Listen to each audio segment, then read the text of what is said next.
오늘 말씀을 준비하면서요, 특별히 제가 그동안 가졌던 질문들을 굉장히 많이 고민하고, 또 이렇게 전에같이 그냥 간단히 주석만을 보지 않고, 주석이나 이런 것만 보지 않고 모든 자료들을 한번 더 검색해보고 살펴보고, 그리고 유대 전승까지도 한번 살펴봤어요. 왜냐하면 성경에 나오지 않으니까.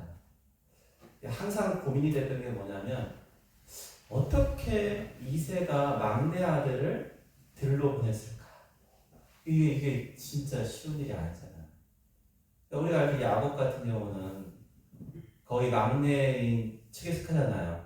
제가 살던 라헬이 낳았던 11번째 아들 요셉을 얼마나 품에 끼고 살았어요. 그렇죠? 그 베냐민은요, 그 뒤로는요, 밖에 절대 내보내지 않았어요. 그 정도로 그 막내들을 사랑했는데, 그런데 이새는 왜 그랬을까라는 생각을 합니다. 그리고 또 한 가지, 굉장히 우리에게 어려운 그런 상황일 수 있어요. 제가 이거 그냥 빗대어서 얘기하는 거니까 양해해 주세요. 제가 거기를 여러분한테 말하려고 한 게 아니고, 이게 좀, 그러니까 빗대어는 거예요. 자, 파란색 단을 싫어하셔서 좀 들으세요. 뭐냐면은, 원래 그 문재인 대통령 시절에 그 국무총리했던 이낙연 씨가 굉장히 인기가 좋았죠. 그랬잖아요. 그리고 처음에는 당연히 이낙연 씨가 차기를 이룰 수 있는 가장 그런 사람이라고 생각했죠. 그랬단 말이에요. 그때쯤에는 지금 현재 이제 그쪽에 그 후보자가 된 이재명 씨는 굉장히 미미한 세력이고, 그 민주당 내에서도 별반 그 인지도가 높지 않았단 말이에요. 그런데 지금에 와서는 완전히 바뀌어버렸잖아요. 바뀌면은 이낙연 씨 같은 입장에서는 어떤 입장이 되냐면은 상당히 소외감을 느끼고, 얘가 과거에 이랬는데 하면 여전히 자기 나름에는 대권에 대한 그런 생각을 포기할 수 없겠죠? 예, 그런 상황이 지금 현재 상황인 것 같아요. 자, 그런 걸 한번, 현재도 그런 일이 있구나. 그렇다면, 보세요. 우리가 창세기 49장 10절을 한번 같이 보겠습니다. 창세기 49장 10절.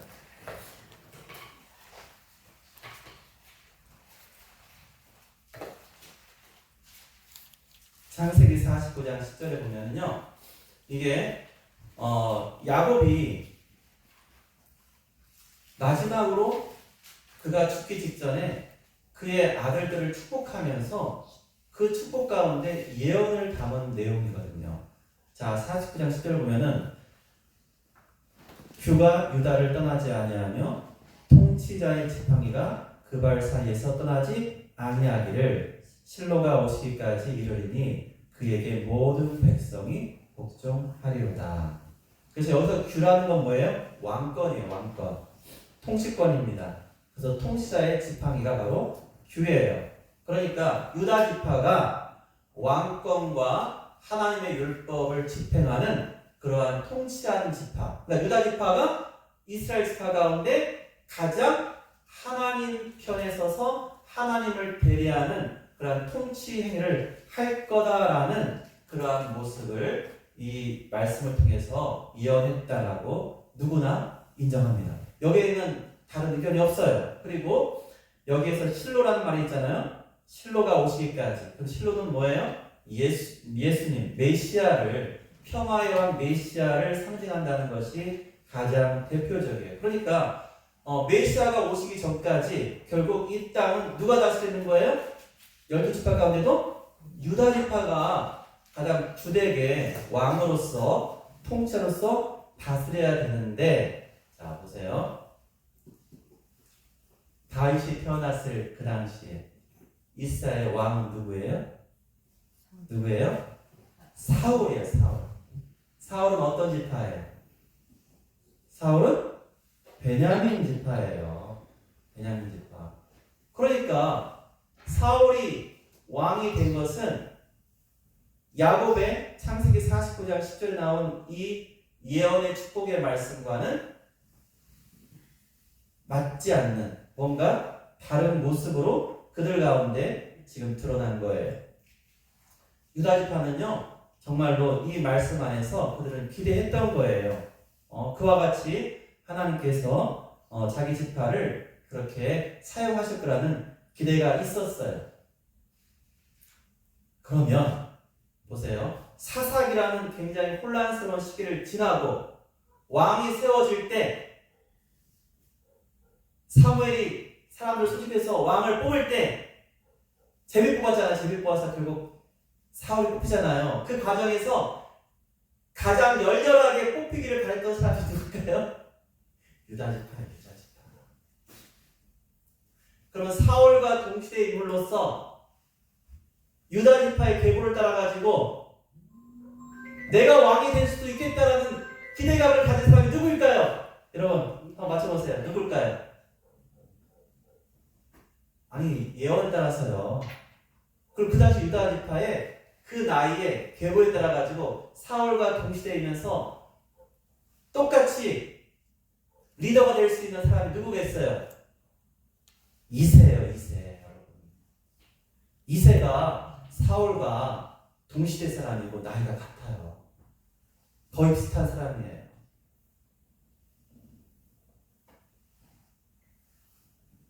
그런데 유다 지파인 이새는 왕이 되지 못하고 베냐민 지파인 사울이 왕이 됐을 때 가장 충격받은 사람이 누구예요? 이새예요. 이새입니다.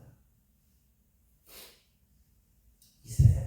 그러니까 이새는요, 나름의 그 유다 지파의 대표적인 인물로서, 자, 보아스가 룻에게서 오벳을 낳고, 오벳은 이새를 낳고, 이새는 다윗을 낳았잖아요. 그러니까 보아스가 룻에게서 오벳을 아버지 롯을 낳고, 오벳의 아들이 이새인데, 이새는 누구하고 동시대 사람이라고요?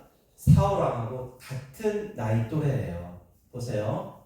그러니까 사무엘 선지가 온 이스라엘을 모아가지고 왕을 뽑는다고 할 때 가장 기대한 사람은 누구겠어요? 이새예요. 그리고 아마 그것을 유다 지파들도 이새가 뽑히면은 누구나 그것을 반대하지 않았을 거예요. 그러니까 이러한 그 사울이 왕이 된 사건이 굉장히 이새와 유다 지파에게는 충격이었습니다.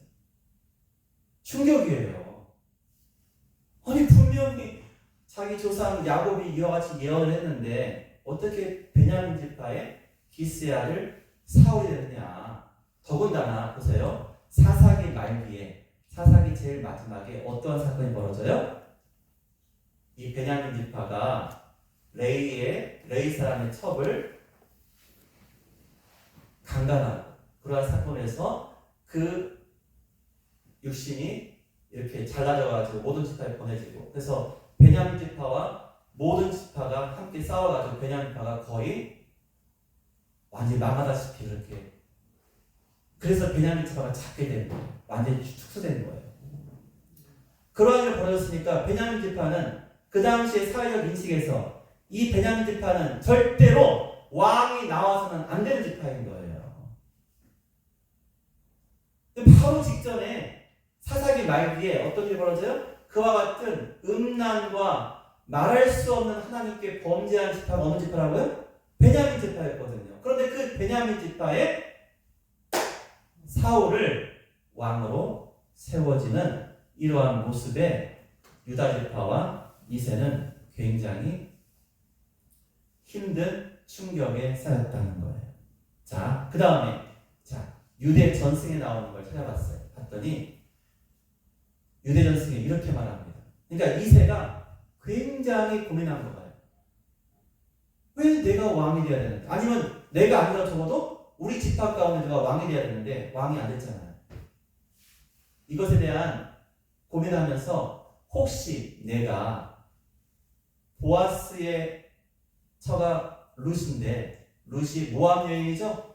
모압 여인과 태어난 나로 인해 가지고 내가 혹시 그와 같은 혈통상의 문제가 있어서 그런 거 아닐까? 라는 생각을 했대요. 이건 제 말이 아니에요. 유대 전승에 써있는 거예요. 실제 이건 진짜예요. 유대 전승에 그렇게 쓰여 있어요. 그래서 이 이세가 어떻게 하냐면은 그 당시에 그들의 관습이 이렇대요. 만약에 내가 어떠한 혈통적인 문제로 인해 가지고 나에게 흠결이 있으면은 본처가 아닌 그 처의 여종이나 다른 여인을 통해서 자녀를 낳으면은 그 자녀는 이제 그러한 혈통적인 문제를 치유한다는, 우리가 생각할 때 말도 안 되는 그러한 생각을 갖고 있었대요, 유대인들이. 그래서 이 이세가 어떻게 하냐면은 자기의 아내를 멀리하고, 왜요? 그러니까 이 이세가 그냥 멀리한 게 아니에요. 이런 모든 정황이 그가 그렇게 행하게 되는 거예요. 그러면서 자기의 아내의 여종과 동침하여 아들을 낳으려고 했어요. 그리고 자기 아내는 멀리 했어요. 그런데 이러한 이세의 생각을 간파한 아내가 여종을 물리치고 자신이 몰래 들어가서, 마치 여러분 그런 거 있잖아요. 옛날이니까 이게 가능한 거예요. 옛날에는 야곱이 밧다람에서 삼촌 라반의 집에서 그 7년 봉사한 다음에 들어갔는데 라헬이 있어요, 레아가 있어요? 레아가 있었잖아요. 그리고 또 7년을 봉사하잖아요. 그러니까 들어가 봐야 아는데 깜깜하니까 모르잖아요. 그러니까 깜깜한데 결국 이 이세가 자기 뜻대로 부인의 여종과 동침한 것이 아니라 결국 또 누구와 동침한 거예요? 자기 아내와 동침한 거예요. 그런데 아버지 이세나 그의 형제들은, 그 아들들은 아버지가 자기 어머니 원래 본처를 버리고 이제는 가까이 하지 않는 걸로 알 거예요. 근데 어느 날 그 아내가 배가 불렀어요.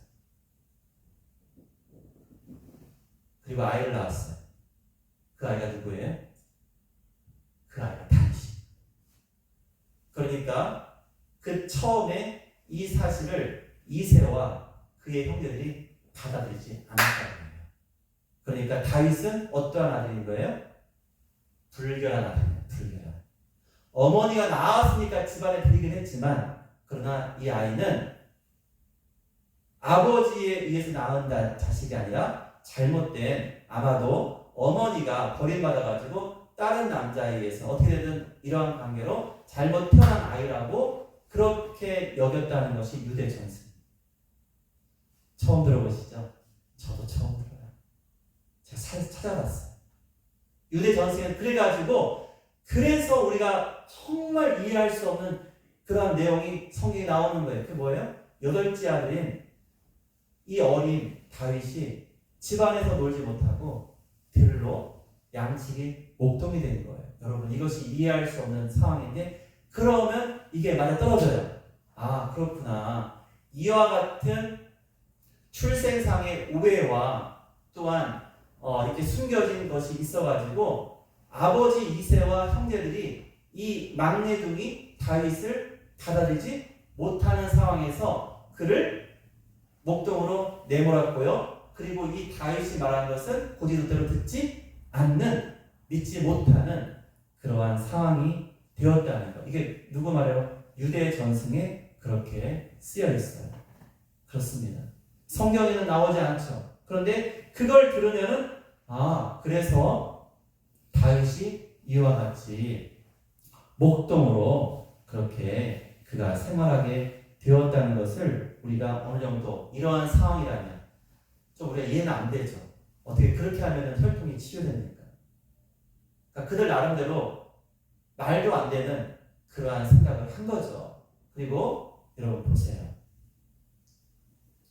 그러니까 아버지 이세나 엘리압이나 아미나답이나 이러한 형들, 그러한 형들이 결국 누구를, 이렇게 태어난 다윗을 어떻게 해요? 사랑으로 품지 못했다는 거예요. 사랑으로 품지 않았어요. 그를 밖으로 돌렸어요.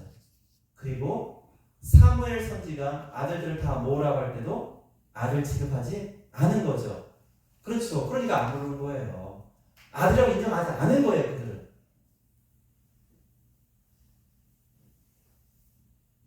천하에 뭐 없어도 막내를 막내를 잊어버리는 집이 어디 있어요? 그렇잖아요.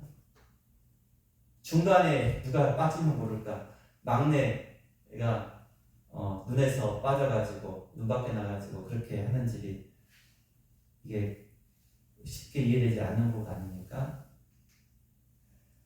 그렇게 되니까 저는 오늘 그 하나님께서 사무엘 선지자에게 이렇게 하신 이 말씀이 이해가 돼요.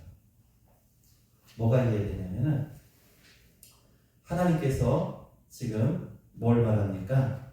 사무엘 선지자에게 용모와 키를 보지 말라. 내가 이미 그를 버렸노라. 왜 버렸을까요? 왜 버렸을까? 여러분, 엘리압은 8형제 중에 장손입니다. 그러면 적어도요 다윗보다 10몇 살이 많은 거예요. 그러면 이 엘리압이 누구와 나이가 비슷하겠어요? 여러분, 사울의 아들 요나단하고 비슷한 나이입니다. 사실 형이지만 삼촌뻘이잖아요. 삼촌뻘. 작은 삼촌뻘이에요. 나이로 치면 우리가 치면은 형이지만 그 위로. 그리고 그 유대 전승에 하면은 이 8명의 아들, 위에 있는 7명의 아들하고 그 다음에 다윗 모두가 한 어머니의 자식이래요. 그런데 한 어머니의 자식인데 이 마지막 다윗이 엄마가 잘못해 낳은 이러한 불결한 그러한 소생으로 그렇게 인정했어요. 그렇지만 집안에 들어왔으면 형으로서 어떻게 해야 돼요? 막내인 이 다윗을 사랑으로 품고 그를 끌어주고 붙잡아주는 그러한 역할을 했으면 여러분 엘리압을 하나님이 다르게 평가하셨겠죠. 그렇게 못한 거예요. 어쩌면 그가 주도자였어요. 우리 어떻게 알 수 있어요? 이새가 다윗에게 심부름시켜서 골리앗과 대치하는 그 상황에서 갔을 때 이 엘리압이 사람들 앞에서 뭐합니까? 이 다윗을 쪽을 줘요. 양을 버려두고 여기 와서 구경하러 왔느냐? 쟤는 정말 허풍과 사기 말이 다 그렇게 사람들을 자기 무용담을 늘어뜨리면서 하는 그러한 믿지 못할 사람으로 그렇게 내치지 않습니까? 여러분, 이 모든 것을 살펴볼 때 하나님이 이 엘리압의 그 모든 처신이 하나님이 세우실 리더와 같은, 그래서 자기의 약하고 어린 동생을 품고 사랑하고 용납해주고 이끌어주지 못하고 그 모든 형제들의 앞장서서 그와 같이 행했을 때 하나님이 이 엘리압을 어떻게 인정하시겠어요? 그러니까 오늘 이 말씀처럼 내가 그를 버렸다. 이 버렸다는 것은 내가 그를 왕으로서는 인정할 수 없다는 거죠. 그러한 모습은 하나님이 세우시는 왕의 모습이 아니라는 거예요.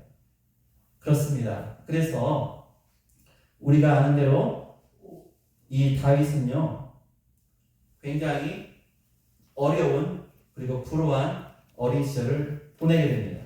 자, 그러면 하나님이 유다 지파가 아닌 이 베냐민 지파를 먼저 세우신 이유는 무엇입니까? 여러분, 사무엘상 8장에서 이스라엘 백성이 우리에게 왕을 세워주세요. 우리도 다른 나라와 같이 왕을 세워주세요 라고 사무엘에게 요청했고, 이제 하나님께서 사무엘에게 말씀하시는 거예요. 자, 뭐라고 말씀하시냐면 그들이 너를 버린 것이 아니라 누굴 버렸다고요? 하나님 여호와를 버렸다. 사무엘상 8장 7절에 그렇게 말씀하십니다. 그러니까 이 사울왕은 하나님이 허락하셔서 세워지는 왕의 형식을 취했지만, 그러나 진정으로 하나님을 대신하는 하나님의 통치자, 규가 유다에게서 떠나지 않는 창세기 49장 10절에 의해서 세워지는 왕이 아니라는 거예요. 그들은 결국 자신의 욕심을 채우기 위해서 왕을 요구했고, 그리고 그들의 지도자였던 사무엘을 버린 것이 아니라 하나님을 버렸던 그들의 마음에 그냥 인간들이 택하는 그들의 요구를 잠시 잠깐 임시적으로 들어주신 것, 바로 그것이 바로 사울 왕이었다는 거예요. 그러면 사울 왕은 성공할까요? 실패할까요? 사울 왕은 실패할 수밖에 없는 그러한 왕이었다. 그래서 사울 왕의 모습을 통해서 그 땅 가운데 하나님의 예언대로 누가 있어야 돼요? 진정한 하나님의 뜻에 의해서 세워지는 왕이 세워져야 할 것을 이렇게 다시 한번 하나님께서 보여주시고 강조하시며 하나님의 대리자로서 이 땅의 왕으로서 있지만 그러나 세상의 왕과 같지 않고 하나님의 뜻을 받들어서 신정 통치하는 그러한 진정한 왕을 유대 그 나라에 필요한 것을 보여주시는 그러한 잠시 잠깐의 그러한 과도기의 과정이었다라는 것이 사울 왕에 대한 평가인 거예요. 그러니까 이제 여러분 이 백성들이 그렇다고 한 번에 다윗으로 넘어가지 않습니다. 사울 왕이 길보아 전투에서 마지막에 죽죠. 그의 아들들과 함께 요나단도 거기서 죽어요. 그때 사울이 죽었을 때 다윗 지파는 유다 지파는 다윗을 왕으로 세웠어요. 하지만 유다 지파를 제외한 나머지 모든 지파 11지파는 누구를 왕을 세워요? 사울의 아들 이스보셋을 왕으로 세워요. 그리고 그렇게 나라가 한번 갈라졌어요. 그러니까 사울 왕국은 통일 왕국이었죠. 그런데 다윗이 처음에 왕이 되었을 때는 남유다와 나머지 11지파의 그러한 남북 관계가 한 번 더 있었어요. 잠시 동안. 얼마 동안요? 7년 6개월 동안. 7년 6개월 동안 그렇게 두 개의 나라로 갈려졌어요. 그만큼 이 백성은요, 하나님의 뜻을 받드는 것에 그렇게 쉽게 돌이키지 않았다는 거예요. 여러분, 정말입니다. 이게 정말 그들은 사울왕의 실패를 봤음에도 불구하고 하나님이 세우시는 다윗을 단번에 받아들이지 않았다는 거예요. 그래서 그 7년 6개월이 지난 다음에 그 이후에 이제 통일 왕국으로 가는 다윗이 세워지고 그 이후에 다윗은 33년간, 그래서 실제 그의 통치는 40년 6개월 정도로 보게 되는 거예요. 그냥 통상은 40년이라고 하는 것이죠. 이와 같이 다윗이 왕이 되는 과정 가운데 그러면 어린 시절에 이 다윗의 모습을 보면요, 하나님께서 이 다윗을 그러한 형들이 또는 아버지가 인정하지 않는, 자기 어머니는 불결한 가운데 자기를 낳았다고 하는 그러한 오명을 가지고서 살아가는 다윗. 여러분, 얼마나 눈총과 눈살이 얼마나 그를 찌르고 그를 억압했을까요? 그리고 집안에 머물지 못하고 항상 들로 산으로 광야로 나아가야 했던 그 어린 시절의 목동으로서의 그의 삶이 얼마나 어렵고 힘들었을까요? 겉으로 보면 어때요? 사람들에게 버려진 인생처럼 보였어요.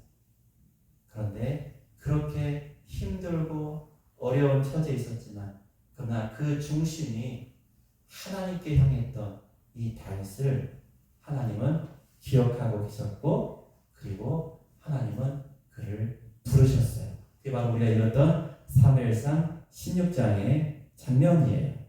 그래서 16장 12절에 보니까 이에 사람을 보내어 그를 데려오매, 그가 누구예요? 다윗이죠. 다윗을 데려오매 그의 빛이 붉고 눈이 빼어나고 얼굴이 아름답더라. 여러분, 이 아름답더라라는 표현이 우리가 구약에서 모세에게도 아기가 태어났는데 아름다웠다라는 표현이 있지 않습니까? 이렇게 아름답더라라는 표현을 씁니다. 그리고 여호와께서 이르시되 이가 그니 일어나 기름을 부으라 하시는지라. 이와 같이 사무엘이 이제 처음에는 엘리압을 보고서 그가 왕인 줄 알았지만은 이제 하나님께서 그러한 사람의 안목을 지우시고 하나님의 안목으로 사람을 보게 하시는 그러한 지혜를 힘입어서 다윗을 만났을 때 이제 사무엘이 하나님께서 이 아이에게 기름 부으라고 나를 보내셨구나라는 것에 그도 동의하게 되는 것이죠. 그리고 기름 뿔병을 가져다가 그의 모든 형제 중에서 이 다윗에게만 기름을 붓게 됩니다. 사람들에게 버려진 인생이었지만 하나님이 그를 부르셨어요. 결국 하나님은 이 다윗을 버리지 아니하셨습니다. 가장 힘든 어려움이 가까운 곳에 있습니다. 그러니까 우리 자녀들이 집에서 어려움이 없더라도 그러면 가장 힘든 곳이 어디겠어요? 두 곳 중에 하나예요. 학교에서는 학교 다닐 때는. 또 나이 들어서 이제 세상에 나면 어디예요? 직장이에요. 여러분, 학교와 직장이 굉장히 힘든 상황이 될 수 있어요. 그때 이 가정이 그들을 보듬어주고 그들을 지켜줄 수 있어야 돼요. 그들을 이해해줄 수 있고, 그리고 학교나 직장에서 얼마나 힘들지 우리가 살펴봐야 합니다. 그렇지 않으면 여러분 때로는 어린아이들이 그렇잖아요. 이게 어머니한테 아버지한테 말하면 다 해결될 일인데도 불구하고 말을 못하고 혼자 끙끙 앓다가 큰일을 당하는 경우가 많이 있지 않습니까? 그러므로 우리는 우리 현실 속에서도요 힘든 그러한 상황들을 우리가 살펴볼 수 있어야 돼요. 집에 오면은 당연히 그러한 모습을 안 보이겠지만은, 그러나 중요한 것은 그들 마음에 어떠한 마음으로 세상을 살아가고 있는지, 어떠한 어려움이 있는지 우리가 정말 그들의 마음을 읽어서 그들의 삶을 또한 우리 통찰할 수 있는 그런 지혜가 필요한 것 같아요. 하나님은 보셨어요. 뭘 보셨을까요? 사람들에게, 가족에게 버림받은 인생인 이 다윗이 이 들판에서의 양을 치며 겪었던 그러한 외로움, 고독, 그리고 사자와 곰을 맞닥뜨려야 했던 그러한 두려움과 어려움의 시간에 이 다윗이 어떠했어요? 이 다윗은 그 시간에 자기 삶을 원망하지 않고 그 힘든 상황 속에서 하나님을 찾았어요. 하나님을 찾아냈어요. 가장 귀한 것이 바로 그것입니다. 이 고독한, 지루하고 힘든 생활, 양을 치라고 하고 저 푸른 초원에 다니면은 낭만이 있고 막 휘파람 나오고 그럴 것 같지만 여러분 과연 그럴까요? 그렇지 않을 것 같아요. 그것이 매일 있게 되면은 정말 쉽지 않은 상황이에요. 그런데 그때 우리 다윗은 수금을 타며 하나님을 찬양했습니다. 그래서 우리가 아는 수많은 시편들이 바로 그가 들판에서 목동이었을 때 하나님을 찬양했던 바로 그 시였다고 우리가 알게 되는 것이죠. 때로는 이런 고독과 힘든 상황이요 우리를 성숙하게 할 수도 있습니다. 그렇습니다.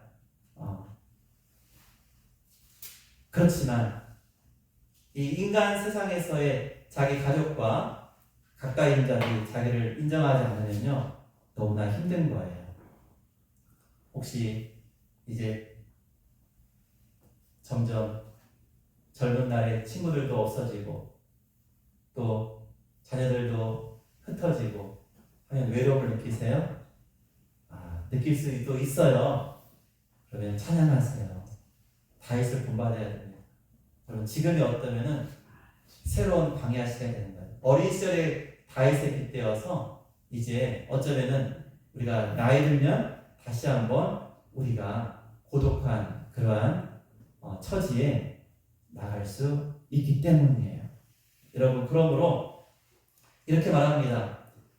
이 세상에 가장 강한 사람은요 고독한 가운데 자기 혼자 캠핑 다니고 맛집 찾아다니고 친구 안 되면 내가 전화해서 다 불러내갖고 내가 막 그렇게 하면서 시간 보내는 것도 어떻게 보면 세상에서 능력 있고 잘 살아 이렇게 할 수도 있겠지만 여러분 고독한 그 시간에 무릎 꿇고 하나님을 만나고 기도하고 찬양하는 바로 그 사람이 가장 강한 사람. 어린 다윗이 저 들판에 양을 칠 때 그가 강할 수 있었던 것, 그가 하나님의 눈에 합한 사람이 될 수 있었던 것 바로 무엇입니까? 그가 그 시간에 자기의 처지를 원망하지 않고 하나님을 찬양했다는 거예요. 하나님을 찬양했다는 거예요. 그리고 사무엘상 17장에 이러한 내용이 나옵니다. 그가 다윗과 골리앗의 싸움, 골리앗과 싸움을 맞닥뜨리기 전에 이렇게 말하지 않습니까? 이 사울 왕이 말하는 거예요. 주의 종이 사자나 곰이 와서 양 새끼를 물어가면 내가 그 수염을 잡고 때려 죽였나이다. 이게 믿기 힘들죠. 믿기가 쉽지 않죠. 왜요? 이 다윗은요, 사울에 비하면 덩치도 많이 작았어요. 사울은 워낙 장대했습니다. 제가 말씀드렸죠. 보통 사람보다 어깨 위로, 보통 사람이 사울의 어깨밖에 오지 않았으니까 그 당시에 이스라엘 사람들 평균 키가 어느 정도 되는지 아세요? 추정하는데 160 내외래요. 그러니까 사울이 크면요 180에서 많이 크면 185, 190까지 간대요. 그러니까 2m를 넘어가는 그런 큰 거인 축에 속하지는 않지만 그렇지만 보통의 그러한 사람들에 대해서는 엄청 큰 사람이죠. 대단히 크죠. 다윗은 그렇지 않은 거예요. 다윗은 그 보통의 사람들에 아직 좀 더 작을 수도 있는 그러한 외형을 지녔어요. 그런데 중요한 것은요, 다윗이 이와 같이 자신의 실제의 경험을 사울에게 말했을 때요, 하나님이 도우셨고 사울은 그 말을 믿어줘요. 사울이 아무리 그가 그 당시에 어려움이 있고 영이 흐릿한 사람일지는 몰라도요, 사울도 장수 출신입니다. 사울도 그가 말을 들으면 알아요. 그러니까 요리 좀 할 줄 안다고 하면은 우리 자매님들 혹시 형제가 요리할 줄 안다고 하면은 뭐만 보면 알아요. 딱 칼 잡고 뭐 딱딱딱 몇 번 쓰는 거 보면 요리할 줄 아는구나. 아시겠죠? 그런데 이 사울은요, 그 당시에 이 다윗의 이 거짓 없이 그리고 뒤로 물러서는 것 없이 자신의 그러한 상황을 정확하게 그렇게 말했을 때 그는 그 다윗의 말을 믿고 허락해 줬어요. 여러분, 이 허락하는 것이 그냥 너 한번 나가봐라 그럼 이런 싸움이 아니에요. 이 한 번의 싸움은 어떻게 되는 거예요?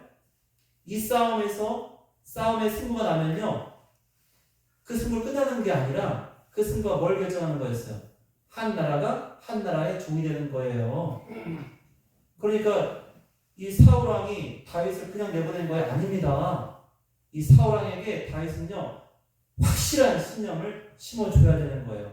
그 모든 것이 하나님께서 그와 함께 하시고 이 다윗이 진정으로 맡겨진 양 한 마리를 위해서 자기의 목숨을 걸고 싸웠던 하나님의 힘을 힘입어서 그가 이뤄냈던 바로 그것이 그로 하여금 믿음의 담대함으로 먼저 사울왕 앞에 설 수 있게 했고, 그리고 사울왕을 설득하였고, 그리고 누구 앞에? 골리앗 앞에 설 수 있도록 그렇게 인도했다는 거예요. 그러니까 비록 사람들에게 버림받은 다윗이었지만, 그러나 하나님께서는요, 이 버림받아서 들에서 양을 치는 이 모든 과정을 통해서 하나님은요, 이 다윗을 하나님을 찬양하는 자로, 하나님을 섬기는 자로, 또한 하나님의 용사로 그를 훈련시키시는 하나님의 열심, 하나님의 특별한 계획, 바로 그 안에 이 다윗이 살아왔음을 우리가 보게 됩니다. 그렇습니다. 그래서 우리가 우리 자녀들이 어려움 가운데 지금 보면은 왜 저러고 있나, 우리가 그렇게 답답할 때도 있을지 모르지만 하나님께 그 자녀가 붙들린 자이면은 하나님께서 그를 세우시고 인도하시고 또한 앞으로 사용하실 그 놀라우신 계획이 있습니다. 또한 우리 자신에게도 마찬가지입니다. 지금도 하나님께서 이와 같은 다윗을 찾으십니다. 여러분, 사무엘이 다윗을 보자 그의 눈이 빼어나고 아름다움을 보고 기름을 부었습니다. 그리고 어떤 일이 벌어져요? 여호와의 영이 크게 임하였다는 16장 13절의 말씀이 있어요. 하나님은요, 하나님을 경외하고 하나님을 찬양하고 하나님 앞에 하나님을 위해서 싸울 수 있는 그와 같은 사람 여러분 결코 잊지 아니하십니다. 그래서 이사야서 9장 7절에 말합니다. 만군의 여호와의 열심히 이를 이루시리라. 여러분, 우리가 기도하는 특별히 우리 교회학교 아이들, 우리 청년들 여러분 기도해 주세요. 만군의 여호와의 열심히 이를 이루실 때 우리 아이들과 우리 청년들이 반드시 다윗처럼 하나님 마음에 합하고 그리하여서 세상 가운데에서 하나님의 뜻을 이뤄내고 하나님의 편에 서서 하나님이 기뻐하시는 그러한 삶을 살며 이 교회와 나라와 민족을 위해서 그렇게 쓰임받는 하나님의 크신 일꾼들이 다 되기를 우리가 기도해야겠습니다. 오늘 그와 같은 기도를 하는 이 시간이 되었으면 좋겠습니다. 그리고 중요한 것은요, 바로 우리 하나님이 그러한 다윗과 같은 바로 여러분 이 시간 이곳에 있는 우리를 찾으십니다.